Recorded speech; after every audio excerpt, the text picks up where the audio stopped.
Ледоход лето. Бывает. Листопад зимой. Нет. Дождь летом. Если помните, год назад, 1 сентября, наша фирма «Профото» разыгрывала среди всех школ конкурс. Конкурс первый раз, первый класс.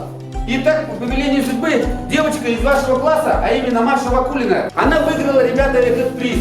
А приз в чем состоял? Что наша фирма делает всему, не ей, а всему, благодаря Маше мы сделали всем ученикам фотоальбомы.